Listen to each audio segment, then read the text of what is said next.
반갑습니다. 우리 다시 한번 할렐루야로 화답해 보도록 하겠습니다. 할렐루야. 네, 반갑습니다. 안산 동산교회 사부런 예배에 5월 셋째 주 현장 예배로 또 온라인으로 함께하고 계시는 동산의 모든 성도님들 주님의 이름으로 환영하고 축복합니다. 오늘은 스승의 주일입니다. 스승을 생각해보면 꼭 나이가 많고 꼭 어른이어야만 했지만 돌이켜보면 우리가 겸손하게 상대방의 말에 귀를 기울일 수 있고 또 그 상대방을 통하여서 또 존중함을 배울 수 있다라는 것, 겸손한다는 것이 참 스승의 모습이 아닐까 생각이 듭니다. 옆에 계시는 우리 형제 자매가 우리 개인의 또 스승이지 않을까 싶습니다. 오늘 이 예배 가운데에 우리의 진정한 참 스승이 되어주시는 그 하나님을 온전히 찬양하면서 오늘도 그 거룩하신 그 주님 앞에 우리가 온 마음 다해 찬양하며 예배하고 싶습니다. 그 예배에 함께 동참해 주시겠습니까? 다시 한번 그 예배에 함께 동참해 주시겠습니까? 아멘. 그렇게 소망하시기를 원하시는 모든 분들은 자리에서 일어나셔서 오늘도 거룩하시며 전능하신 그 주님을 향해 우리 기뻐하며 함께 찬양하며 나아갑시다. 할렐루야.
우리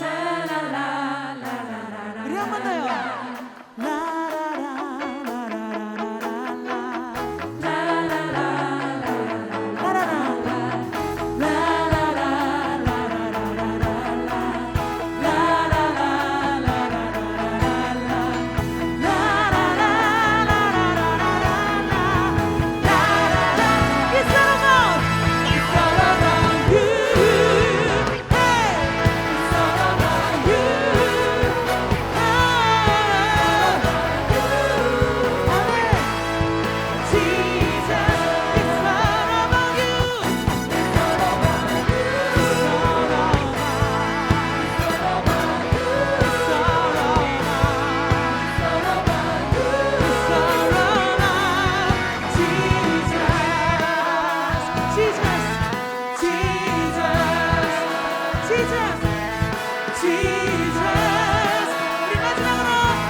주님 나의 마음은 선한 것 하나 없습니다.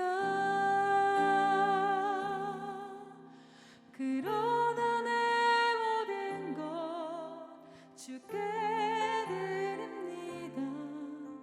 사랑으로 안으시고 날 새롭게 하소서. 보소서 주님 나의 마음을 선한 것 하나 없습니다. 그러나 내 모든 것 주께 드립니다. 사랑으로 안으시고 날 새롭게 하소서. 주님 마음 내게 주소서. 내 아버지 주님 마음 내게 주소서. 나를 향하신 주님의 뜻이 이루어지도록 주님 마음 내게 주소서. 우리 다시 한번 찬양합시다. 보소서 보소서 주님 나의 마음을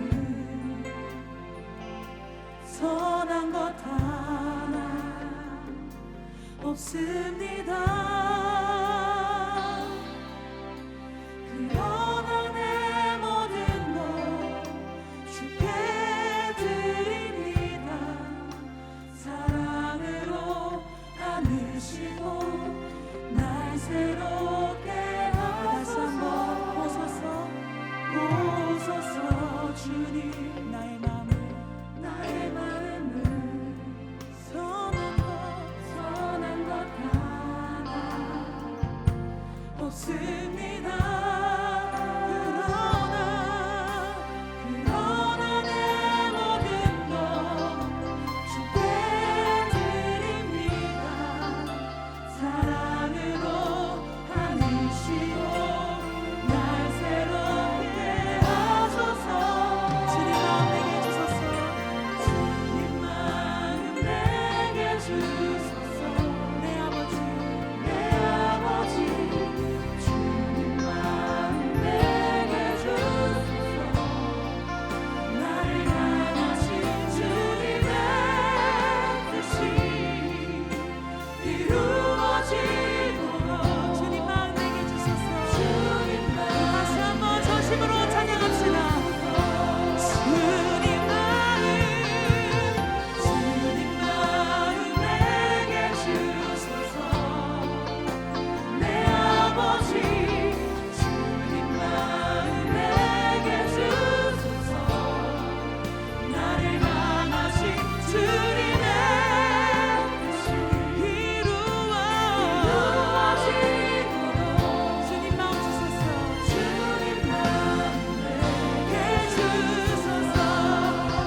주시옵소서.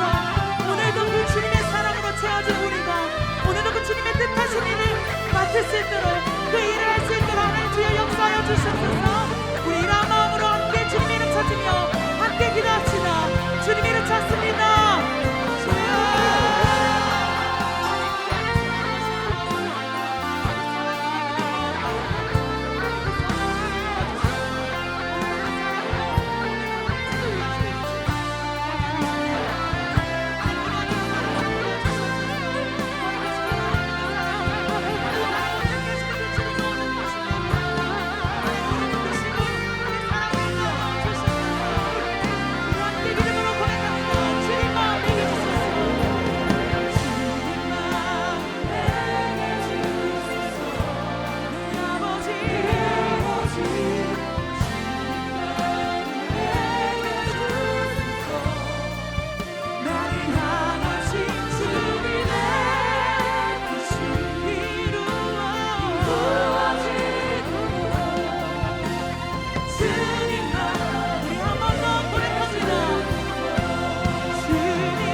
하나님 아버지 감사합니다. 한 주의 삶을 치열하게 살아낸 후 다시금 각자의 자리에서 허락하신 자리에서 주님의 말씀을 들으며 예배드리게 하심에 감사합니다.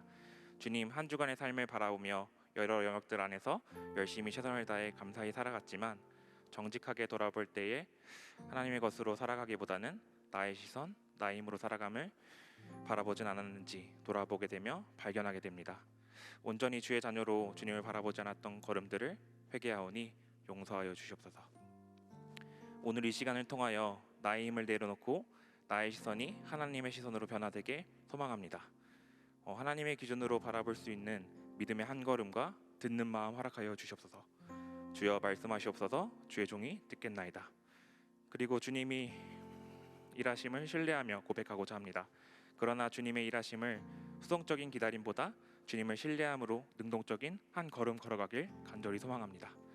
오늘 주님이 말씀하실 때에 허락하신 말씀이 먼 나라 불특정 다수에게 주어진 것이 아니라 바로 이곳에서 예배드리는 한 사람 한 사람과 하나님의 공동체에게 오늘날 말씀하고 계심이 뚜렷하게 들리도록 인도하여 주시옵소서. 거룩하라 하신 분이 거룩하신 분이시기에 우리가 마땅히 거룩하여져가는 은혜 되게 하여 주셨고, 말씀을 듣고 기도할 때에 주께 드리는 기도가 마땅히 승리되어질 수 있도록 인도하여 주옵소서.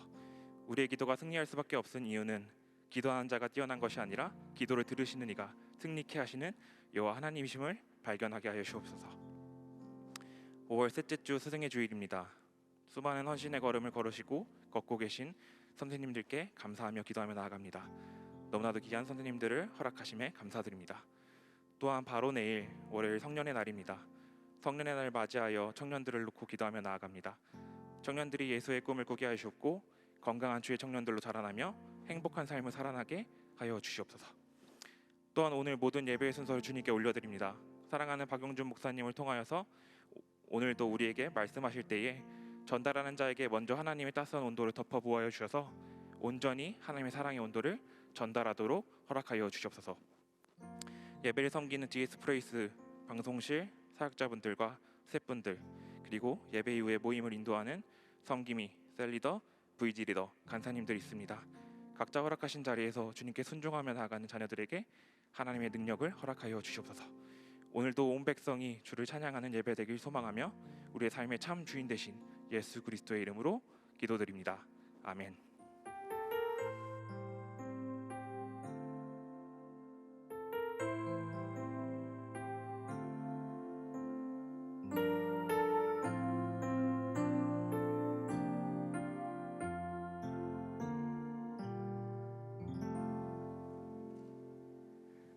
오늘 우리가 함께 나눌 하나님의 말씀은 레위기 19장 2절 말씀입니다. 우리 한 절 말씀 보실 텐데요. 구약 성경 175페이지에 있습니다. 레위기 19장 2절 말씀입니다. 우리 찾으신 말씀, 우리 한 절 짧은 말씀이니까 같이 함께 읽도록 하겠습니다. 함께 읽습니다. 너는 이스라엘 자손의 온 회중에게 말하여 이르라. 너희는 거룩하라. 이는 나 여호와 너희 하나님이 거룩함이니라. 아멘. 이제 박용준 목사님께서 나오셔서 너희는 거룩하라 라는 제목으로 하나님 말씀 증거해 주시겠습니다.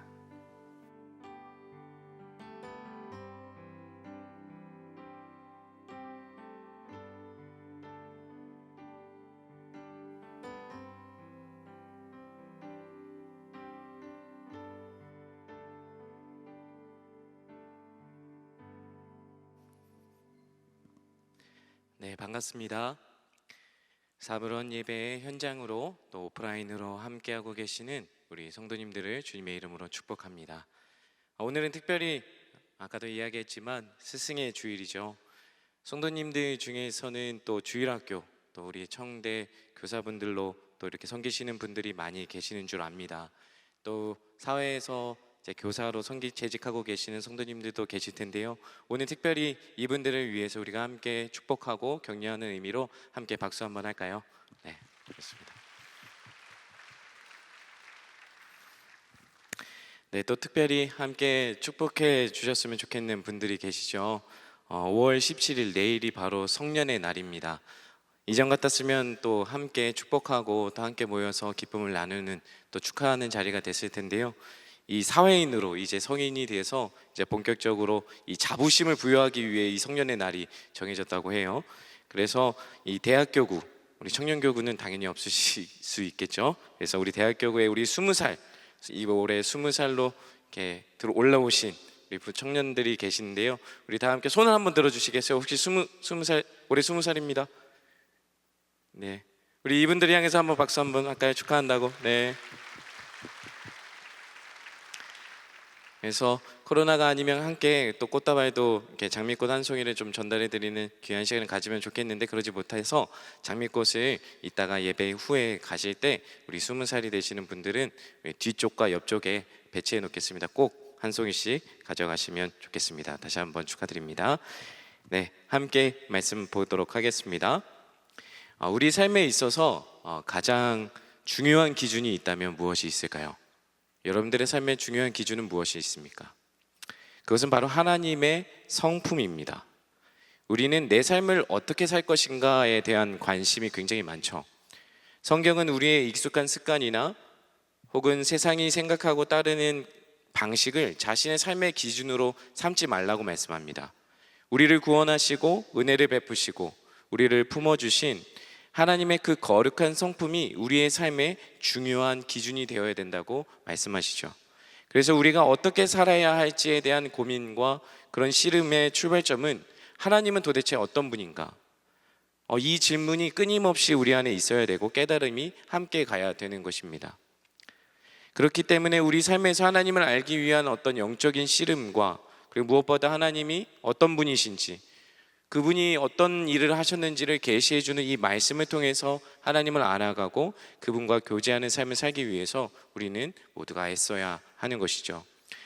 구약의 율법은 하나님께서 이스라엘 백성들에게 하나님의 거룩함을 계시하시고 가르치시고자 주셨습니다. 대표적으로 성경에서 성막을 말씀하실 때 여러 의식법들과 정결하고 부정한 짐승들에 대한 규정들, 정한 것과 부정한 것 사이의 구분과 분리를 위한 법들, 그리고 하나님과 함께하기 위해서는 이 정결함을 회복해야 하는데 이 정결함을 지킬 수 있는 법을 규정하여 우리에게 주셨습니다. 그것이 바로 율법이죠. 그 중에 이스라엘 백성들이 정결하게 회복되어지는 예배 절차, 이 레위기의 게시되어 있는 기록되어 있는 법이 바로 제사법이죠. 이 레위기의 대부분 예배드리는 법, 절기를 지키는 법, 정결한 신분을 유지하기 위한 예법, 그리고 음식법, 종교 예식과 관련된 법들이 굉장히 많이 나와 있습니다. 그러나 이 정결한 예식 예법만큼 중요한 것이 무엇입니까? 바로 정결한 삶입니다. 이런 정결한 삶에 대한 율법이 레위기 17장부터 26장까지 기록되어 있는데요. 이 이스라엘의 삶의 전 영역에 이루는 그런 거룩한 삶을 담고 있는 내용이 이 레위기 17장부터 26장까지의 내용으로 담고 있는 것이죠. 19장 전반부의 9장을 한번 살펴볼 텐데, 이 구조를 살펴보면 1, 2절은 서론에 해당하고 3절부터 10절까지는 종교적 규례에 대해서, 그리고 11절부터 18절까지는 윤리적 규례에 대해서 말씀하고 있습니다. 너희는 거룩하라, 이는 나 여호와 너희 하나님이 거룩함이니라. 이 2절 말씀은 레위기 전체 말씀의 가장 핵심적인 주제 말씀이라고도 할 수 있는 것이죠. 1절부터 10절까지 이 제의적 영역들이 나오는데, 3절에는 부모 경애와 안식일을 준수하는 것, 그리고 우상 숭배와 화목 제물을 올바르게 처리하는 방법들이 나오고 있습니다. 9절부터 18절까지는 추수할 때 가난한 자들을 위해 남겨두는 것, 그리고 속이지 말고 거짓 맹세하지 말 것, 착취를 하지 말 것, 억압하지 말 것, 장애인들에 대한 배려, 공의로운 재판에 대한 규례들이 나오고 18절에 이웃사랑에 대한 말씀이 나오게 됩니다.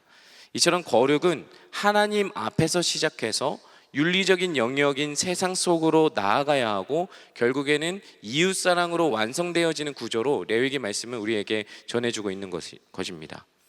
그리고 18절 이후로 이제 마지막 절인 37절까지 다루는 내용들을 보면 정말 다양한 우리 일상에 필요한 규례들, 그 이스라엘 백성들이 일상을 살아가기 위해 필요한 규례들을 다양하게 보여주고 있어요. 예를 들면 혼합교배를 하지 말 것을, 그리고 이방 풍습을 따르지 말 것을, 그리고 음행을 금지하고 노인 공경과 하나님을 경외하는 내용, 그리고 거류민과 같은 자들을 배려하고 재판이나 시장에서 공정한 저울을 사용하라는 여러 가지 다양한 일상의 규례까지 다 제시하고 있는 것이죠.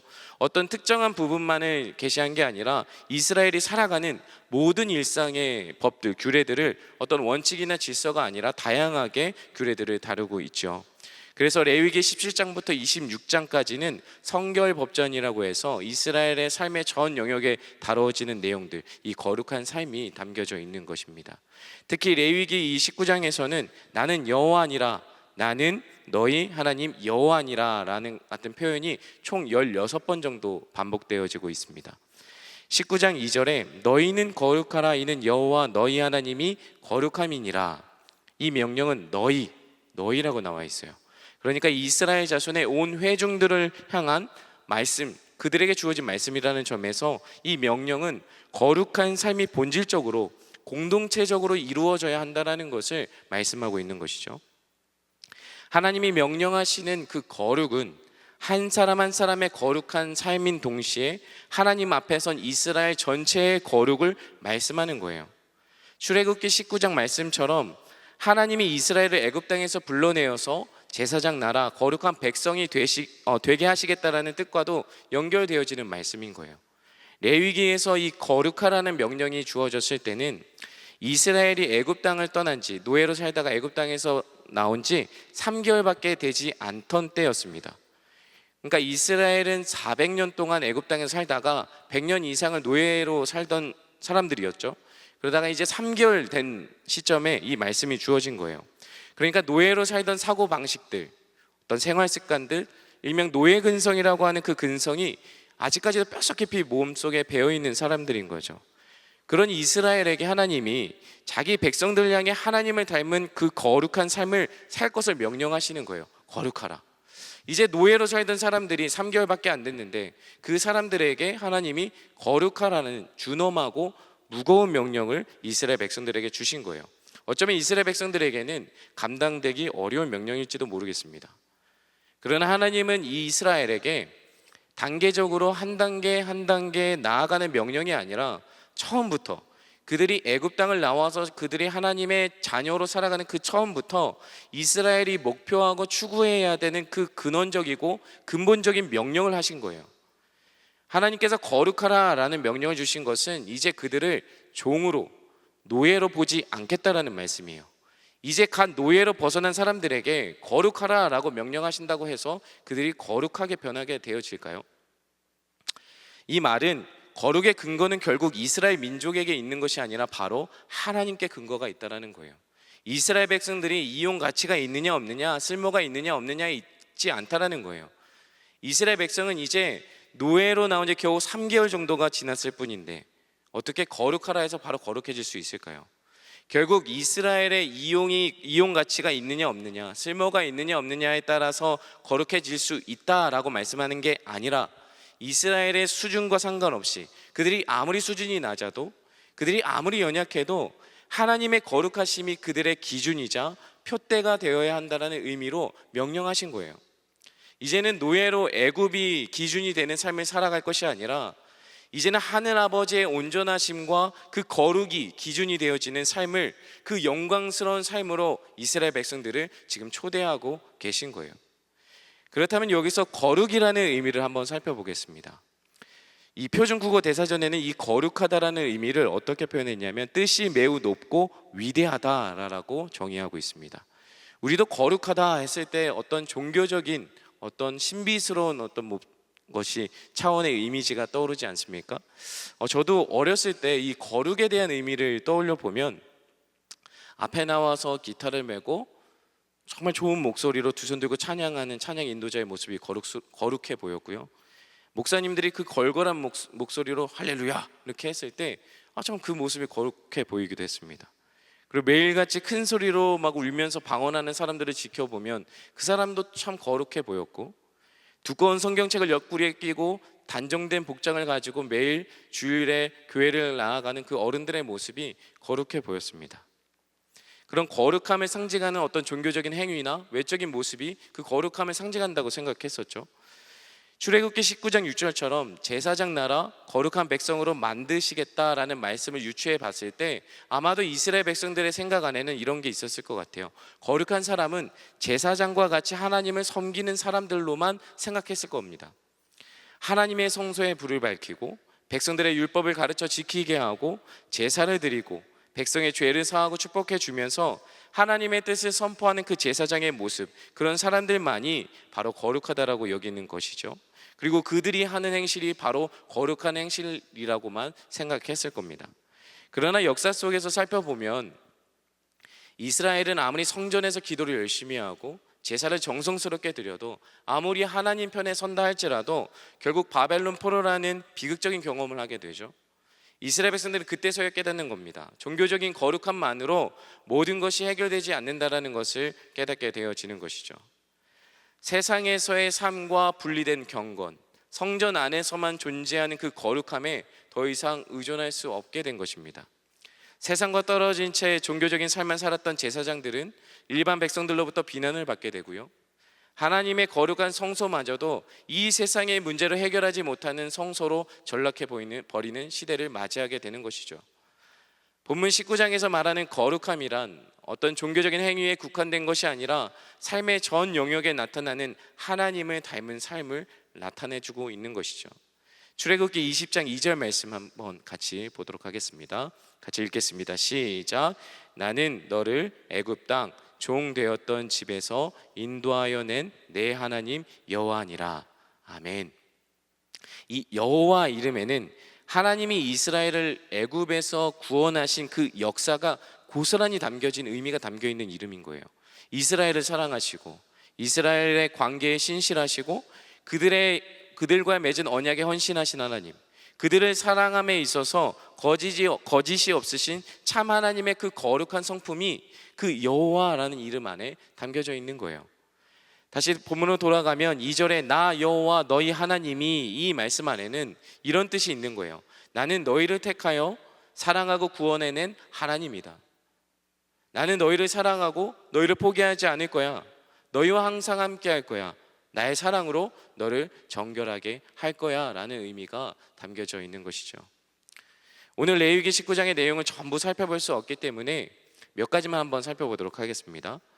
이 레위기 19장은 유대 전통에서 약식 토라라고 할 정도로 아주 중요한, 그야말로 이스라엘의 평범한 백성의 일상과 가장 맞닿아 있는 규례들이 많이 모여 있습니다.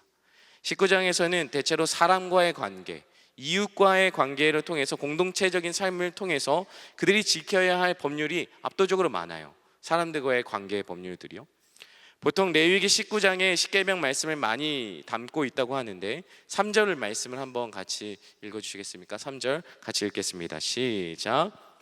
너희 각 사람은 부모를 경외하고 나의 안식일을 지키라. 나는 너희의 하나님 여호와이니라. 아멘.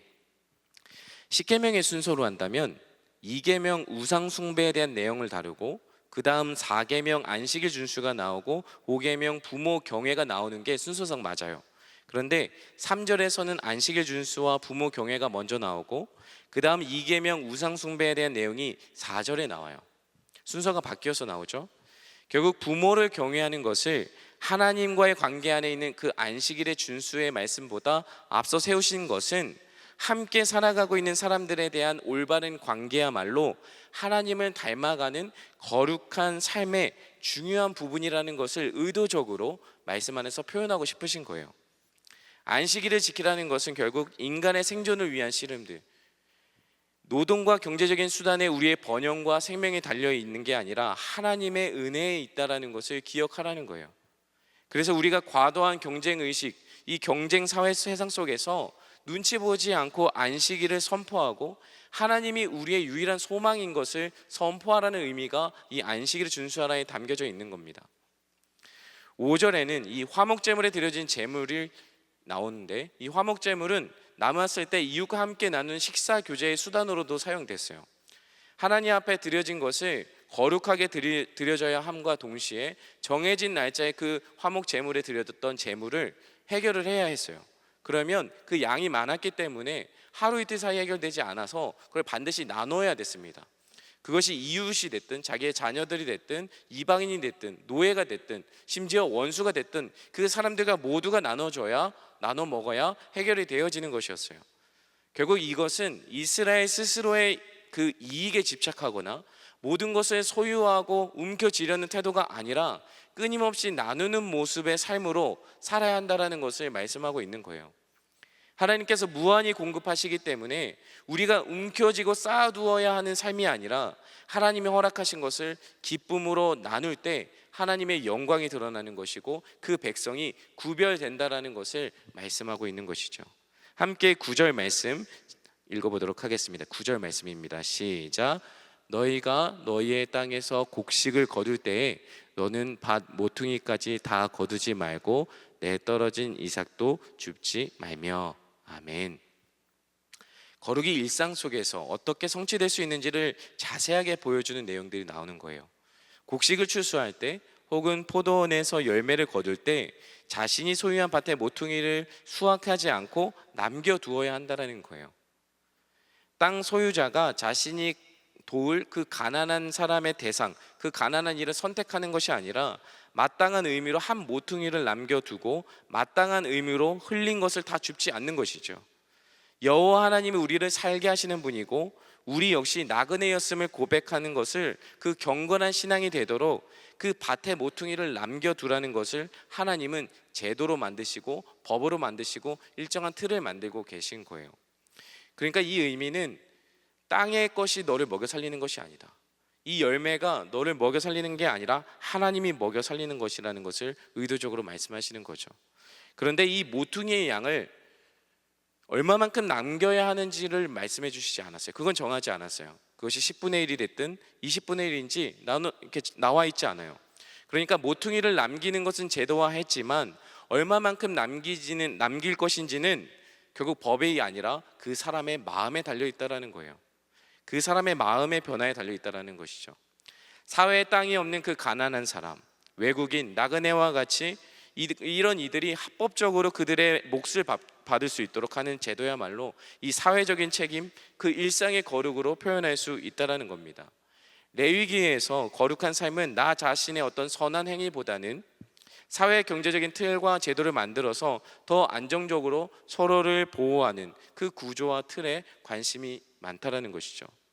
하나님만이 우리 삶을 주관하시고 지탱하시는 분임을 믿을 때 그 미래에 대한 불확실함에서 오는 그 불안함 때문에 더 가지려고 하고 더 빼앗아 소유하려고 하는 것들을 포기하고, 그렇지만 우리는 우리가 지닌 밭에 모퉁이를 남길 수 있고 그 믿음의 근거에서 우리가 그 모퉁이의 양을 더 크게 더 넓게 확장해서 남겨둘 수 있다는 것입니다. 저희 대학교구가 한번 여름을 선교를 준비할 때면 생각지도 못한 도움의 선교들이 있습니다.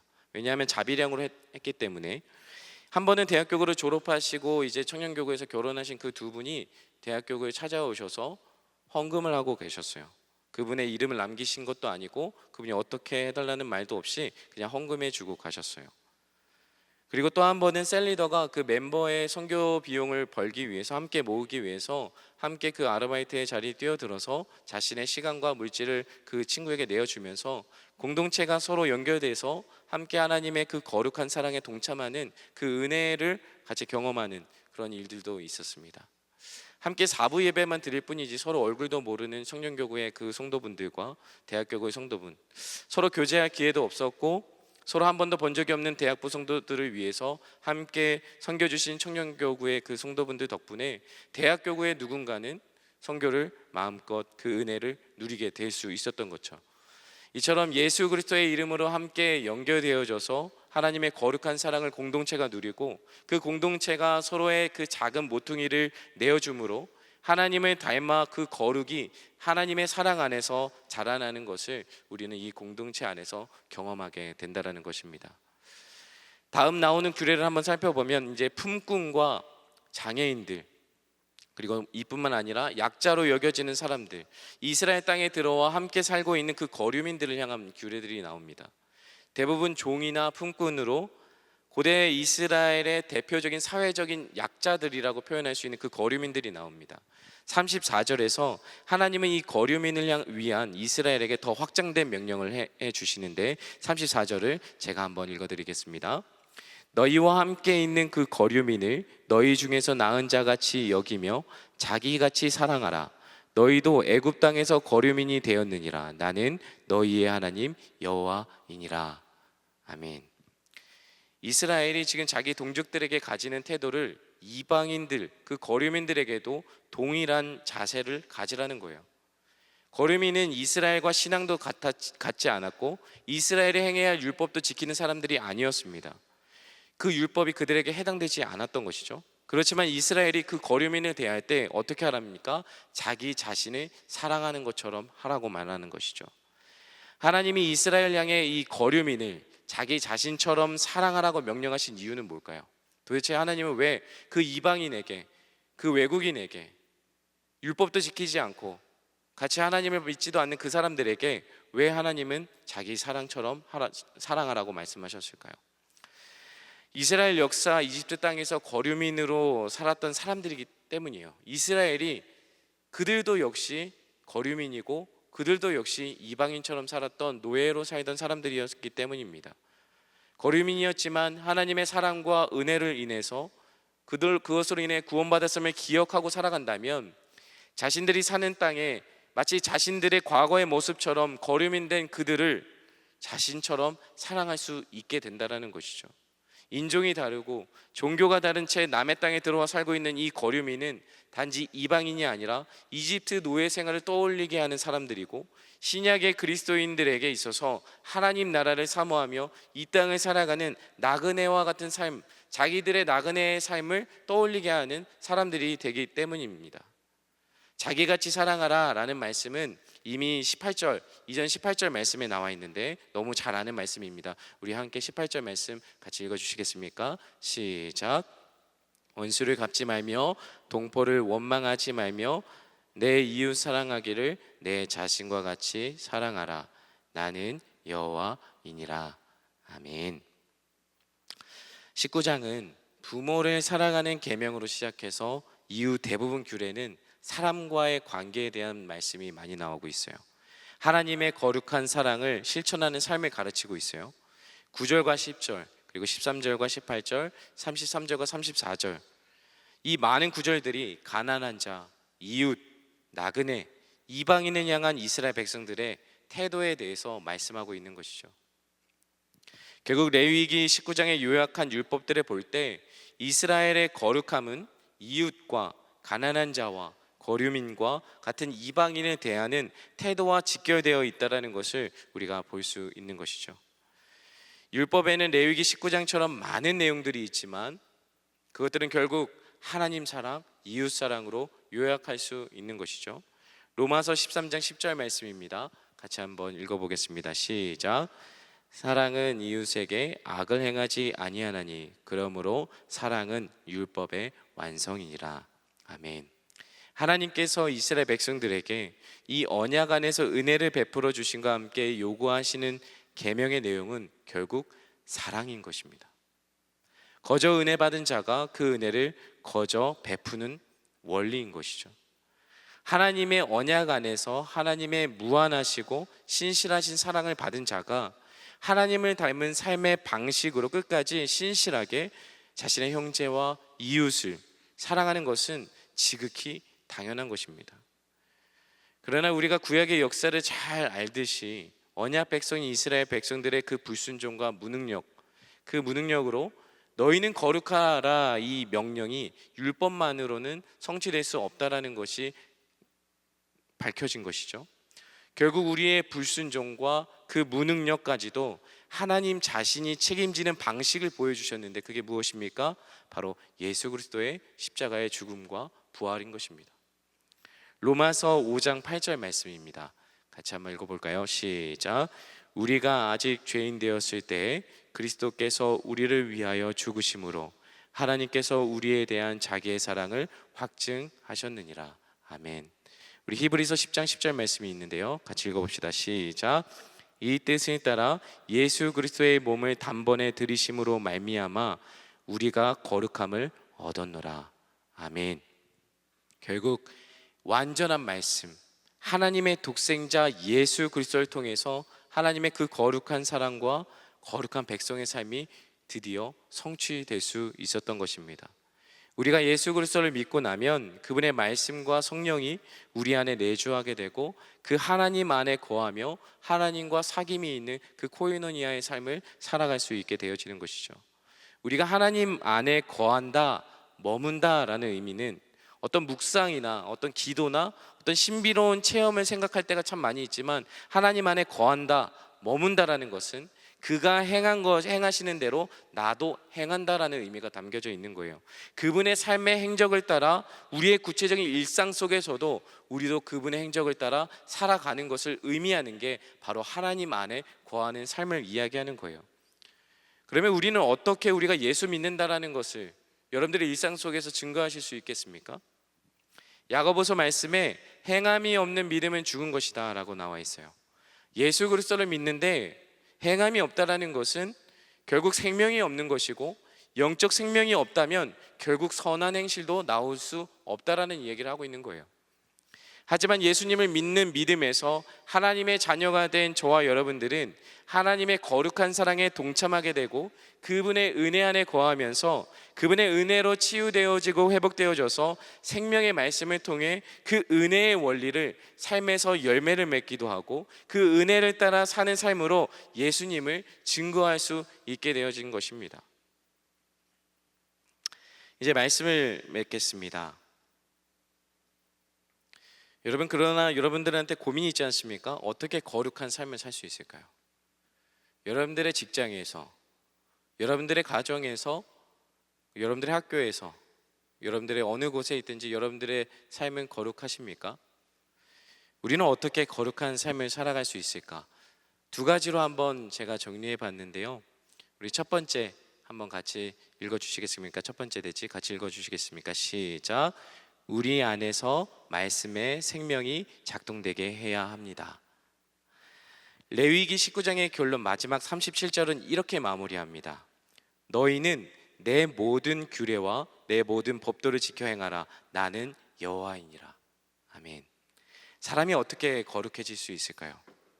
거룩의 유일한 원천이 바로 하나님이심을 기억할 때 가능한 것입니다. 이스라엘의 거룩한 삶은 근본적으로 하나님을 닮은 삶이었기 때문이지 이스라엘의 어떠함에서 그들의 어떠함에서 조금도 그 거룩함을 찾을 수 없었던 것이죠. 그러나 그들이 거룩해질 수 있었던 것, 저와 여러분이 나는 거룩하다라고 이야기할 수 있는 유일한 근거는 저와 여러분에게 있는 것이 아니라 바로 하나님께 그 근거가 있기 때문이죠.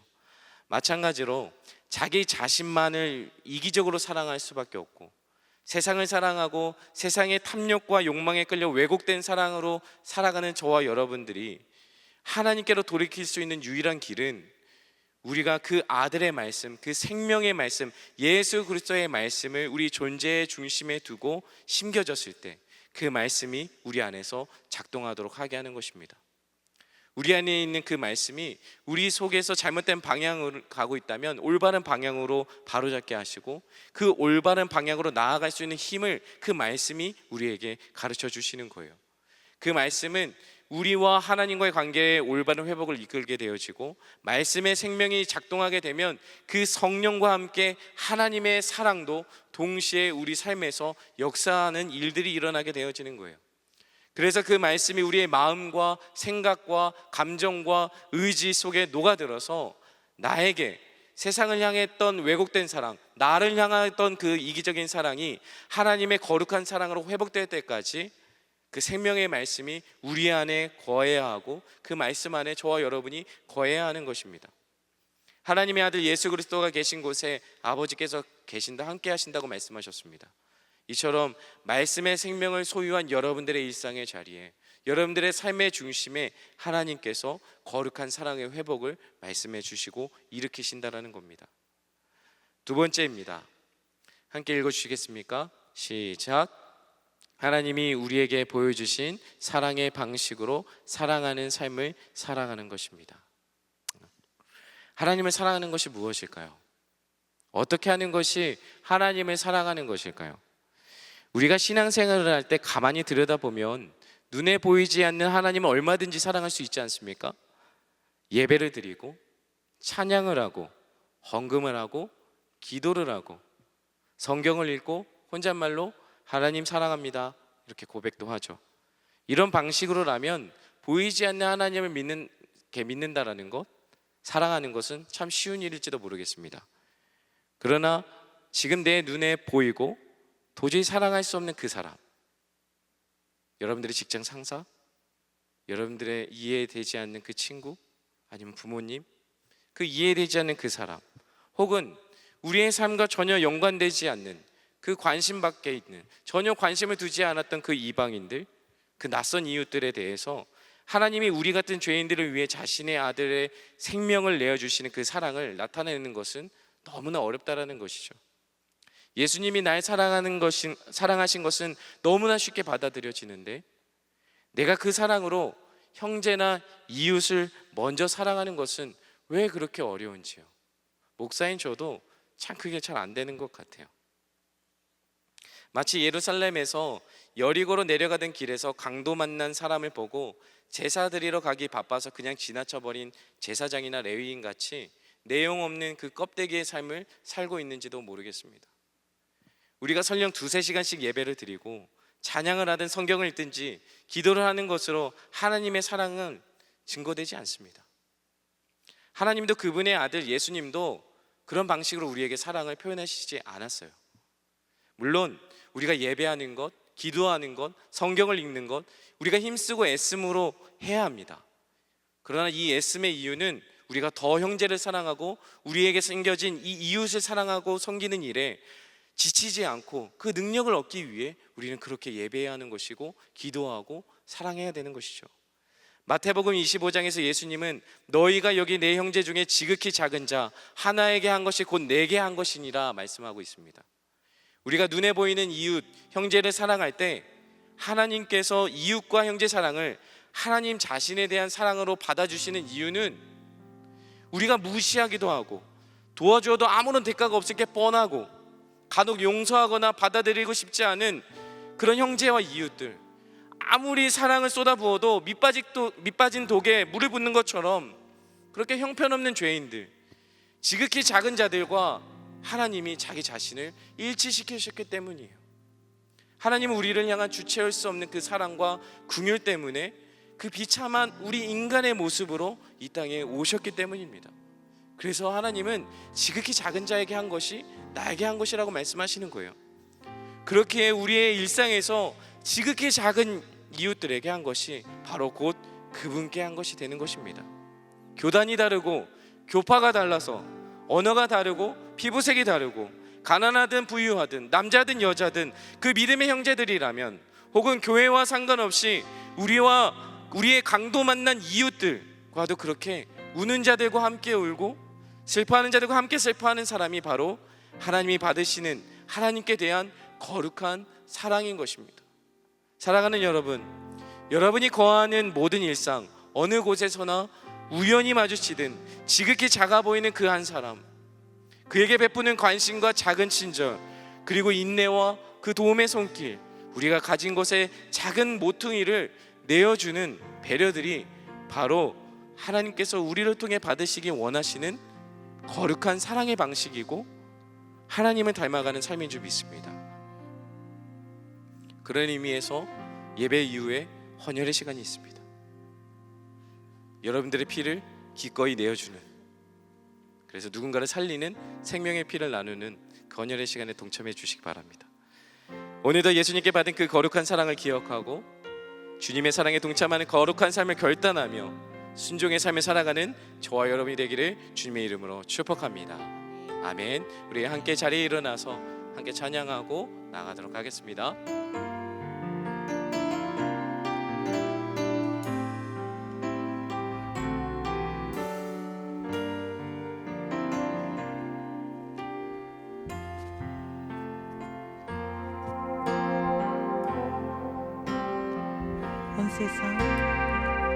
온 세상 주인 되신 주님이 우리 위해 이 땅에 오셨네. 온 땅의 소망 되신 주님이 이 땅의 소망 우리라 하시네.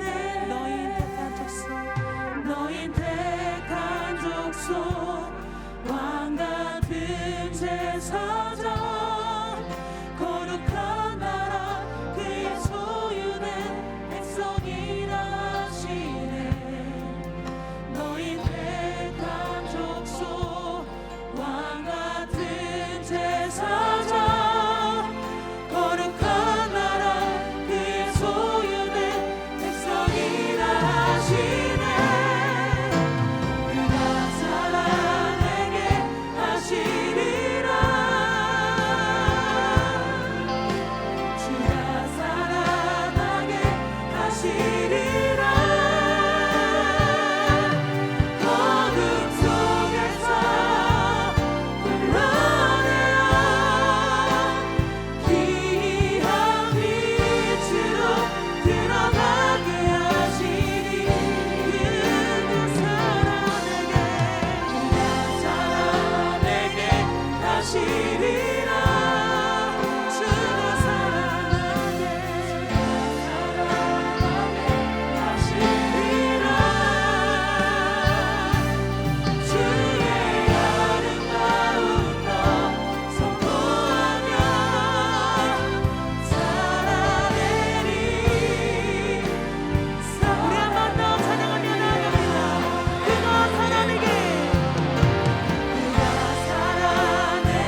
그러면 여러분 우리가 어떻게 거룩해질 수 있을까요?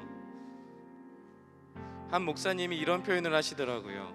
우리는 누군가의 설당이 되어주는 사람들이 되었으면 좋겠다.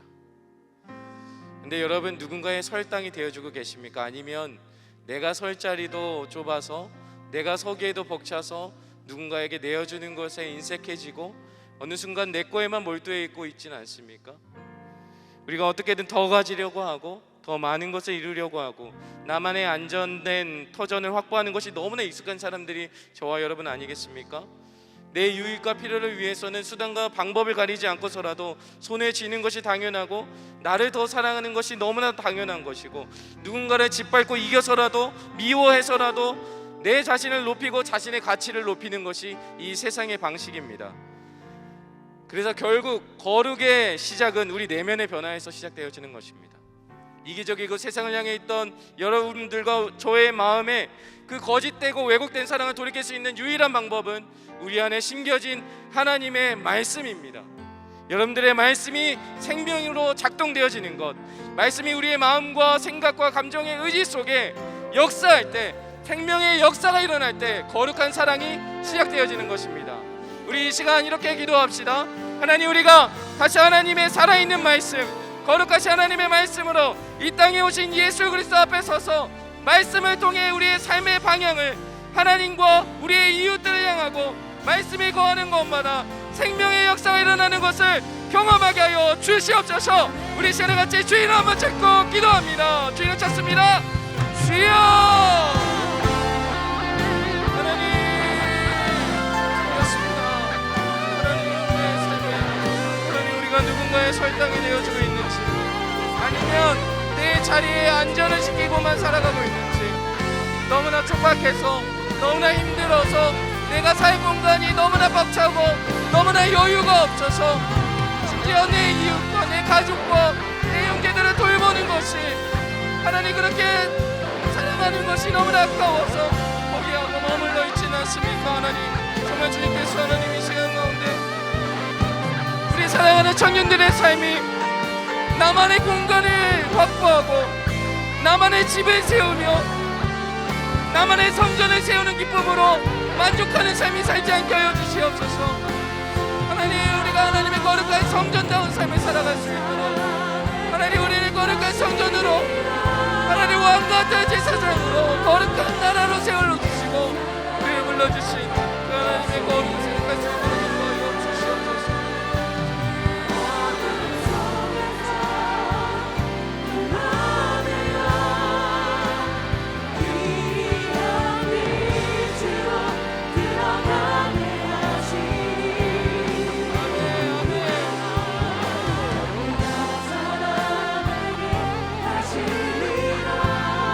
말씀이 여러분들을 살게 하실 겁니다.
가지만 더 같이 기도할까요?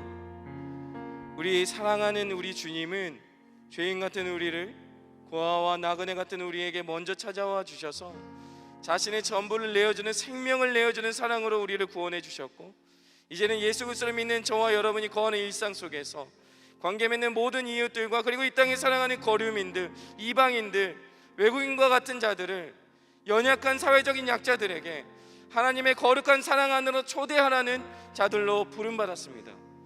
여러분들의 일상에서 거룩은 어떤 모습으로 드러납니까? 월화수목금토는 여러분들의 일상의 자유를 누리시면서 그저 주일 하루에 그 교회 안에서 누리는, 그 성전 안에서 누리는 하루의 거룩으로 만족하고 계십니까? 우리는 그렇게 부름받지 않았습니다. 예수 믿는 그리스도인 다움은 어디서 나타나고 있습니까? 우리가 거저 받은 은혜를 이제는 지극히 작은 이웃들에게 거저 흘려보내는 예수 그리스도의 사랑과 긍휼의 방식으로 살기를 결단할 때 일어납니다. 사랑하는 여러분, 우리 이 시간 다시 한번 결단합시다. 하나님, 주님이 우리를 위해 전부를 내어주셨던 것처럼 생명을 내어주신 그 사랑과 같이 예수님의 사랑과 긍휼의 방식으로 내가 세상 속에서 일상의 거룩을 회복할 수 있도록 인도하여 주시옵소서. 내 이웃을 내 몸과 같이 사랑하는 역사가 일어나게 하여 주시옵소서. 우리 시간 같이 마지막으로 주님 한번 찾고 기도하며 나갑니다. 주여,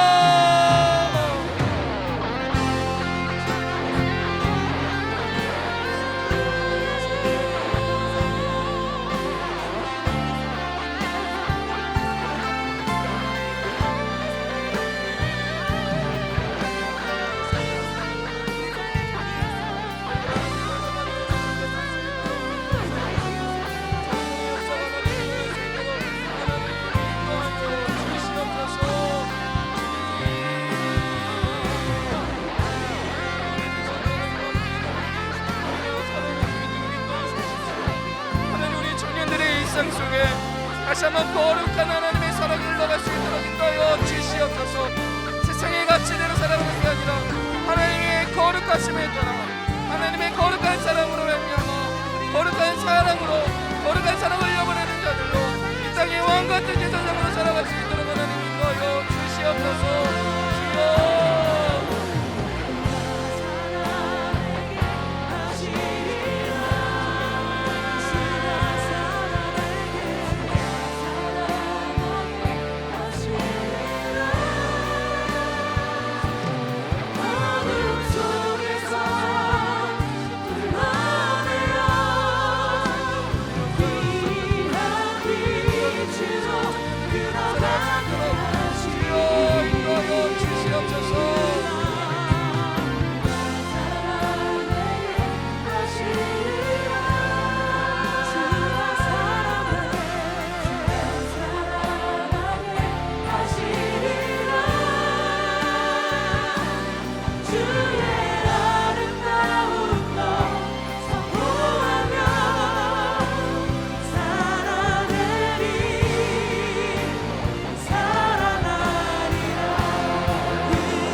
하나님,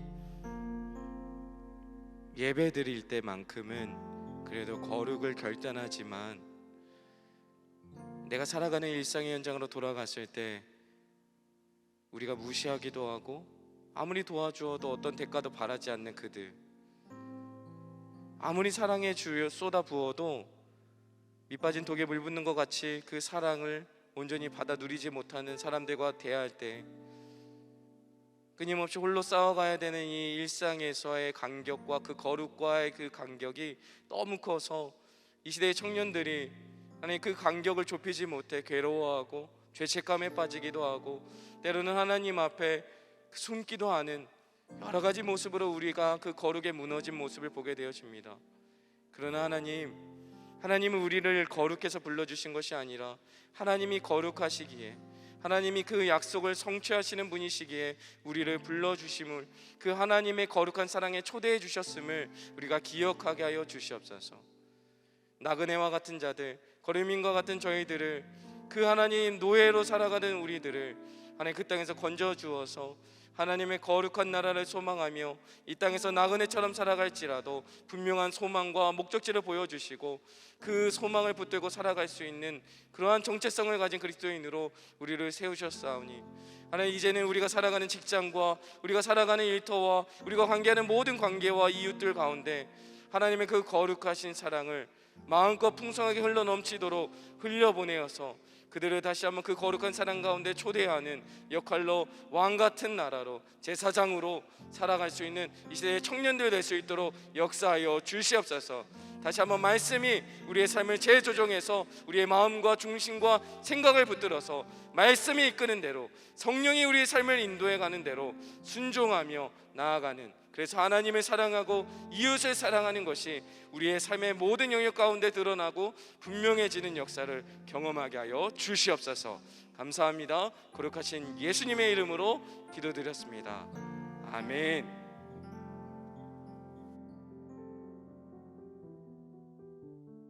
할렐루야. 샬롬. 하나님께 영광. 교우들에게는 풍랑 중에도 코로나 팬데믹 중에도 평안과 안전과 감당할 새 힘과 길을 열어주시는 하나님의 평안의 은혜가 함께 하시길 바랍니다. 동산교 성도 여러분, 힘들고 어려운 중에도 더 어려운 지구촌의 사람, 우리 이웃들, 국내외 이웃들에게 우리 한 달에 한 번 점심 한 끼, 내가 10,000원을 대접한다, 내가 10,000원을 덜 쓰고 한번 선한 일에 헌신하겠다. 오늘 나가시면서 한번 신청서 가져가서 형편이 어지간하면 한 달에 10,000원 후원에 자동이체 협력해 주시면 여러분의 동산교인들의 헌금으로 지구촌에 우는 자와 함께 울고 웃는 자와 웃는 더불어 사는 사랑에 이어주는 손길이 계속될 줄로 믿습니다.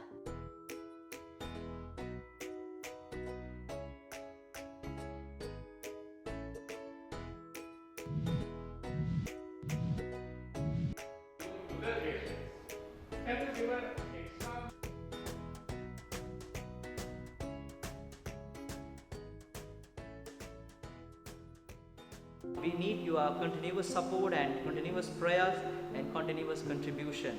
So I please pray for our project in Sri Lanka. God need to change our people. I want to say good partners, people, and also the Angsang Dongsang Church, every people. 감사합니다.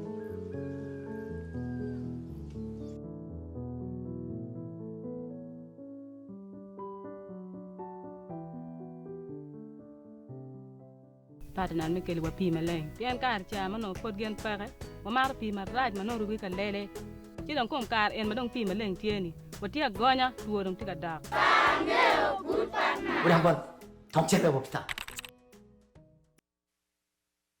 세상을 통해 보신 것처럼 세상의 선한 동반자 굿 파트너즈는 나눔을 잇고 그리고 희망을 잇고 있습니다. 스리랑카와 우간다에 여러분의 많은 관심과 사랑을 부탁드립니다. 자세한 내용은 삽지와 홈페이지를 참고해 주시기 바랍니다. 하나님의 사랑과 비전이 흘러가는 4부 런예배 현장에서 그리고 온라인으로 함께하는 우리 귀한 성도님들 주님의 이름으로 환영하고 축복합니다. 교회 소식을 전해드리겠습니다. 교회 소식은 교회 홈페이지와 주보를 참고해 주시기 바랍니다.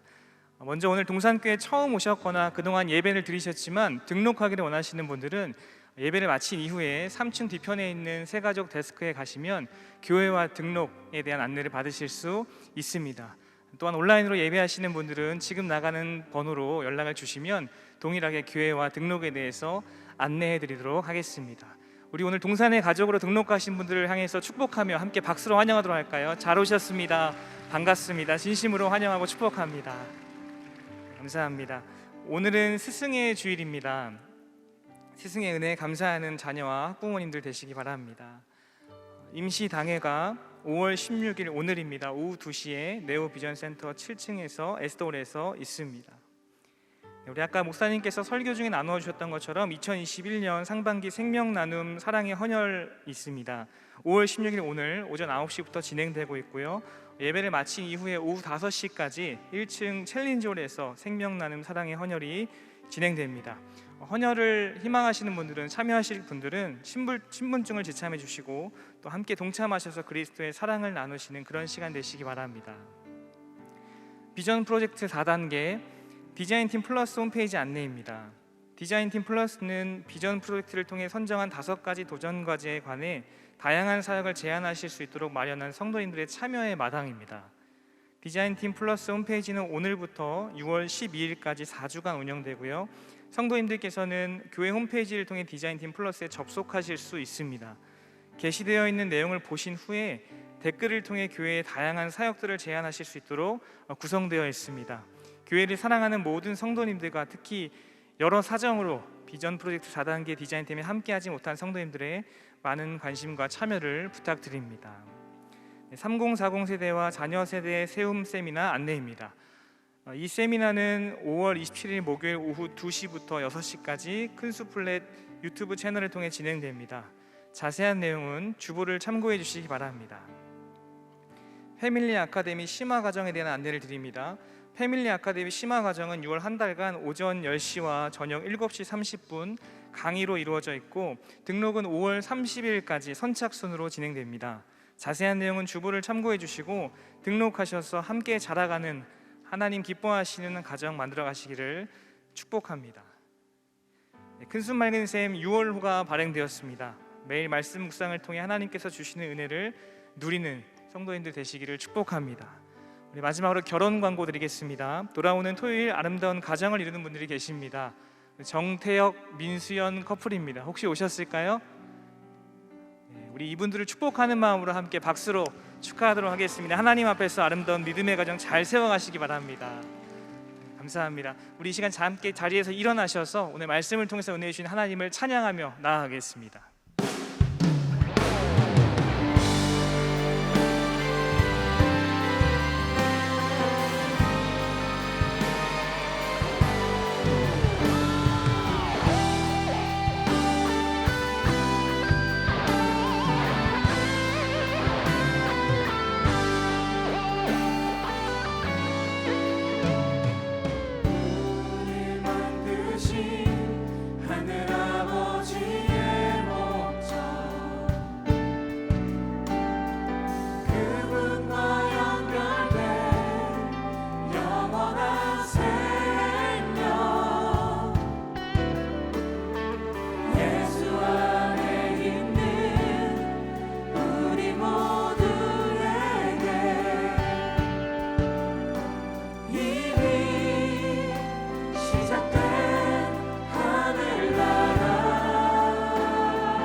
주님이 가르치신 기도로 우리의 믿음의 고백을 선포하겠습니다. 하늘에 계신 우리 아버지여, 이름이 거룩히 여김을 받으시오며 나라가 임하시오며 뜻이 하늘에서 이루어진 것 같이 땅에서도 이루어지이다. 오늘 우리에게 일용할 양식을 주시옵고 우리가 우리에게 죄 지은 자를 사하여 준 것 같이 우리 죄를 사하여 주시옵고 우리를 시험에 들게 하지 마시옵고 다만 악에서 구하시옵소서. 나라와 권세와 영광이 아버지께 영원히 있사옵나이다. 아멘. 우리 서로를 바라보시면서 함께 찬양하겠습니다. 서로 사랑하라 서로 사랑하라 서로 사랑하라 서로 사랑하라 서로 사랑하라 서로 사랑하라 서로 사랑하라 서로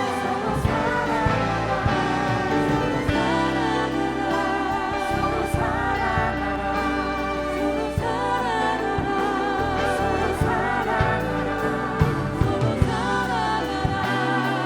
사랑하라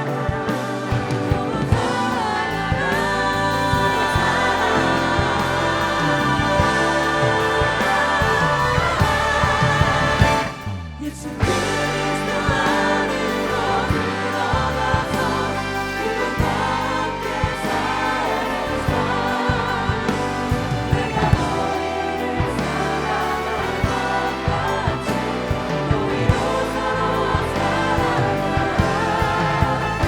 예수 그리스도 안으로 들어가서 영원히 함께 살면서